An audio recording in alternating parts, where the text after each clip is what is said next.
Pablo Ferrer, merci d'être là ce soir. Bonsoir. Vous êtes pneumologue et spécialiste des maladies respiratoires en Polynésie française. Dites-nous d'abord si l'augmentation significative du tabac peut empêcher les jeunes de commencer à fumer. Les jeunes, possiblement, oui. Il est vrai qu'il est dissuasif que les prix augmentent parce que les jeunes, ils n'ont pas de possibilités économiques et possiblement va empêcher, va déplacer le début du tabagisme. C'est surtout ça qu'il faut faire, empêcher les jeunes de commencer à fumer. Le principal, c'est en effet la prévention de maladies cardiovasculaires, respiratoires et autres, parce que le tabagisme induit une ventail énorme de pathologies. Le principal, c'est la prévention, donc éviter que les jeunes commencent à fumer, parce qu'en effet, l'industrie du tabac a mis en place une série de stratégies au niveau mondial pour que précisément cibler les jeunes. C'est pas rare, malheureusement, de voir des enfants de 12, 13 ans fumer dans la rue, dans les écoles, etc. Et ça, je trouve assez grave. Les fumeurs adultes avouent, eux, de leur côté, que l'augmentation du prix du tabac, du paquet de cigarettes ne va pas les dissuader. Ils ont aussi la possibilité d'acheter des cigarettes à l'étranger ou de se les faire ramener. Est-ce que augmenter le prix du tabac n'est pas aussi un gain pour le pays qui remplit davantage ses caisses avec les taxes? Oui, en effet, ils vont gagner de l'argent au niveau des taxes, mais après, il faut voir en perspective dans l'avenir, parce que tous ces gains économiques qu'ils peuvent en effet avoir, ils vont être des frais de santé postérieurement. Ils vont ensuite les réinjecter dans les soins, finalement. Logiquement, quand on parle de maladies, par exemple, tout à l'heure vous avez commenté le cancer de poumon, qui c'est le cancer le plus mortel au monde, et la BPCO, qui est la troisième cause de mortalité. Normalement, quand on soigne, et on ne parle pas uniquement de ça, on parle de maladies cardiovasculaires, on parle de cancer ORL, de corps vocal, de l'œsophage, de la vessie, etc., des artérites, etc. Donc tout ceci comporte des frais énormes de santé.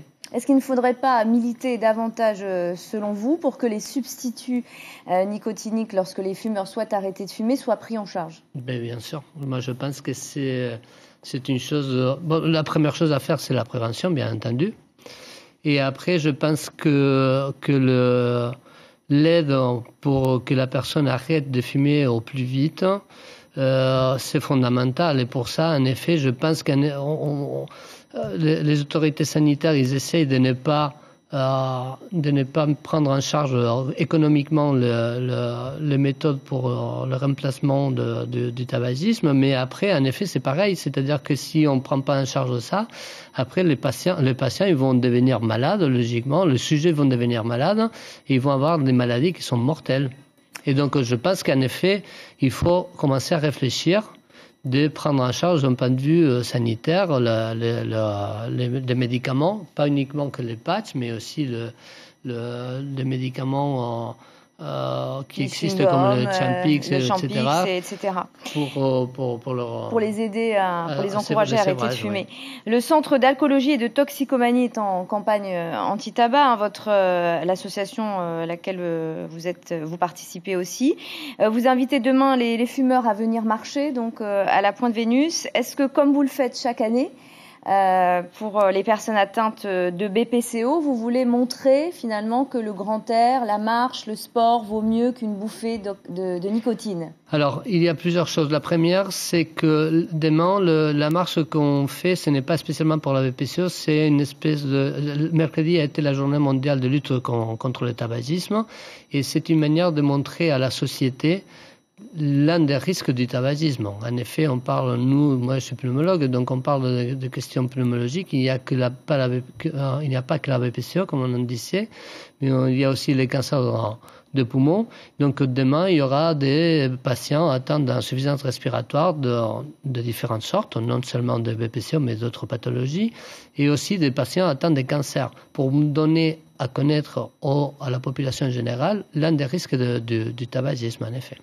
Pablo Ferrer, merci. Je rappelle que vous donnez rendez-vous à tous les fumeurs et à tous les non-fumeurs aussi demain matin à 8h30, donc à la Pointe Vénus. Merci d'avoir accepté notre invitation. C'est pas moi, c'est l'association Alataïk et c'est l'association des insuffisants respiratoires de Polynésie française. Mais je les accompagne de bien volontaires. On sera au rendez-vous demain. Pablo Ferrer, merci. Merci beaucoup.